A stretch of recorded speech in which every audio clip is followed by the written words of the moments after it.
Hello, my name is Dr. Dewan S. Raja. Today I will discuss about a few MCQs on Endocrinology 10. Let's start. Number 1. A 55-year-old female undergoes a laparoscopic adrenalectomy for an aldosterone-producing adenoma. Which intervention is recommended for preventing thromboembolic events in her postoperative management? Here are the choices. A. Early embolization. B. Prolonged bed rest. C. High-dose heparin therapy. D. Strict immobilization of the operated site. E. Wearing tight-fitting clothes. So we need to prevent thromboembolic events in her postoperative management. So what would be the best management among these all? Which is the correct management? Answer should be A. Early embolization. This is the way to prevent thromboembolic events after a surgery. So this is the correct answer, early embolization.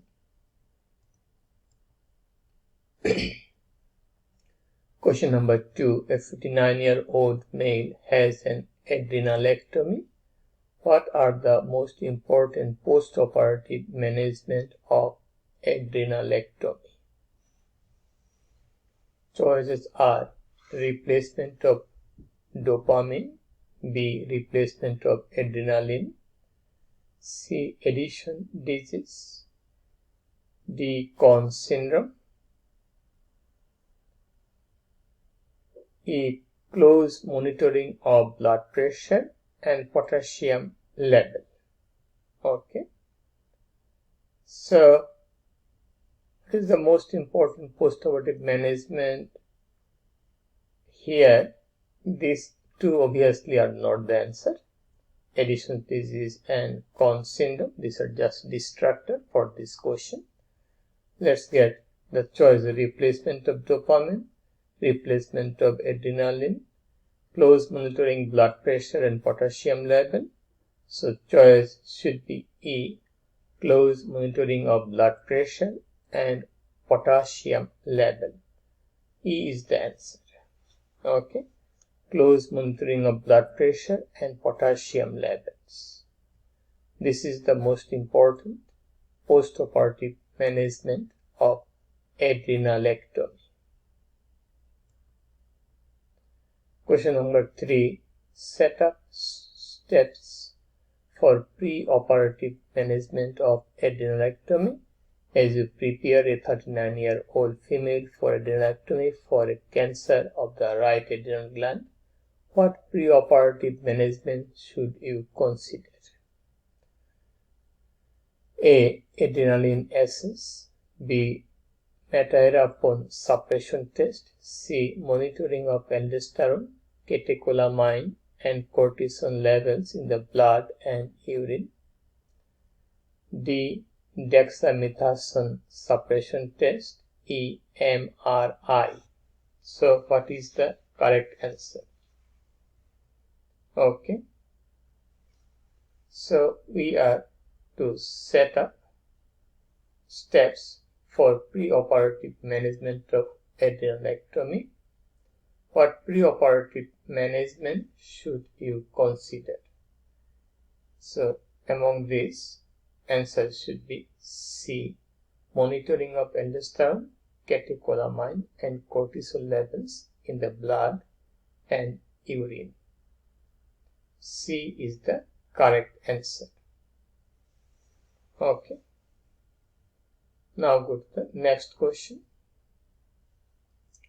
Organize management of mineralocorticoid steroid replacement with adrenalectomy or steroid replacement with adrenalectomy. A 35-year-old female patient undergoes a successful adrenalectomy. Propose the post-operative management of various replacement hormone.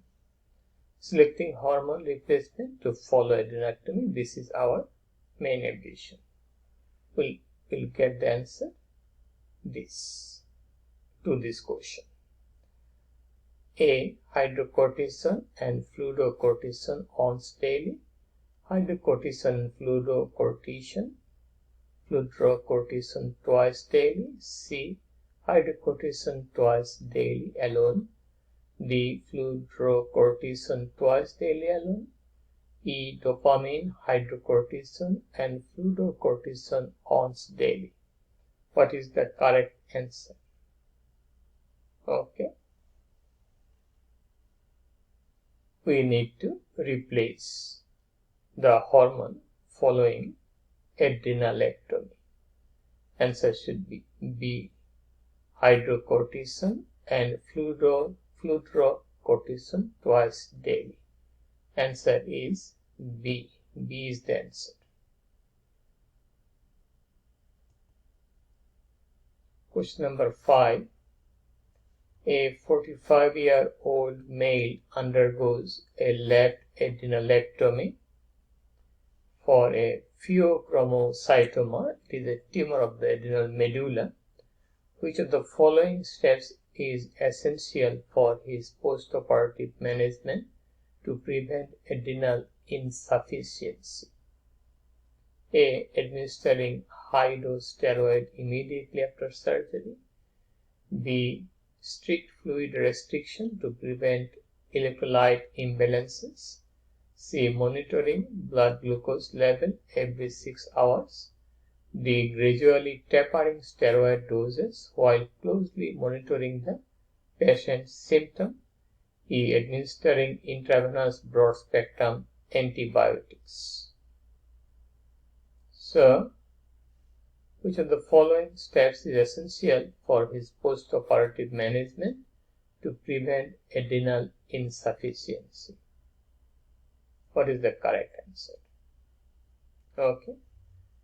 Undergoes left adrenalectomy for pheochromocytoma. Which of the following steps is essential for his postoperative management to prevent adrenal insufficiency? Okay. So, answer should be gradually tapering steroid doses while closely monitoring the patient's symptom. So, D is the answer. Gradually tapering steroid doses while closely monitoring the patient's symptom. And that's all about the multiple choice questions on Endocrinology 10. If you have any question, please feel free to ask me. Please share the information with your friends. Please support my channel. Please subscribe me. Have a nice, wonderful and blessed day. Bye now.